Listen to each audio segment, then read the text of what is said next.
Okay, here the information we've got is we've got two expressions, both involving unknowns r and alpha. Okay, we've got two of them, and we want to find alpha. We don't actually care in this case what r is. This actually happens. You sometimes get this situation, and very often you care about both r and alpha, but we're just focusing on alpha.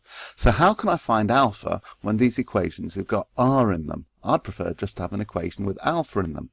Well, I can make r disappear. I can eliminate the r.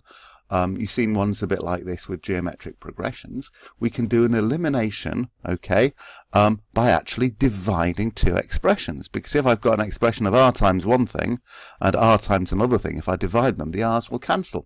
So that's what I'm going to do. I'm going to do the first equation divided by the second equation. So it's nice if you actually label your expressions or your equations and explain what we're doing with them. So we're doing equation 1 divided by equation 2. So on the left hand side we're going to have r sine alpha from the first equation divided by r cos alpha from the second equation.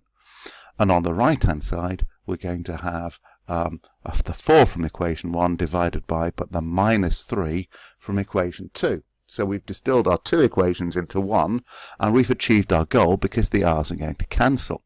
And then the good bit is that sine alpha over cos alpha we can recognise as being tan of alpha. So tan of alpha is minus 4/3.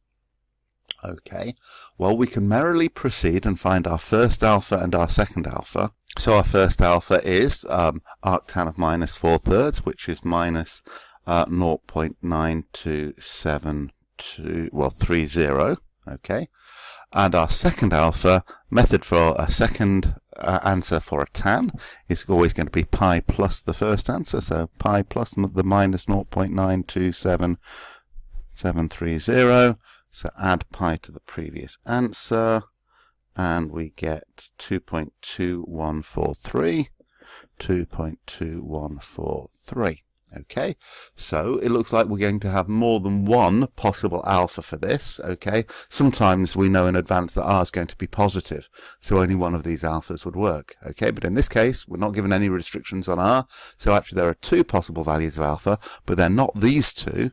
This one's in the range, but alpha has got to be between 0 and 2 pi. So this first one, the negative one, I need the 2 pi repeat of that.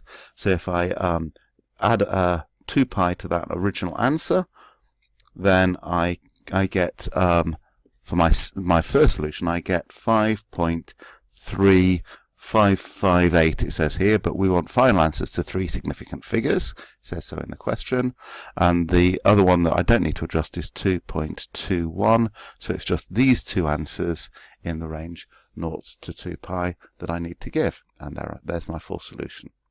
Okay, so the points to take note of. It's polite to label the two equations you're manipulating to create a third and explain how you came up with the third equation.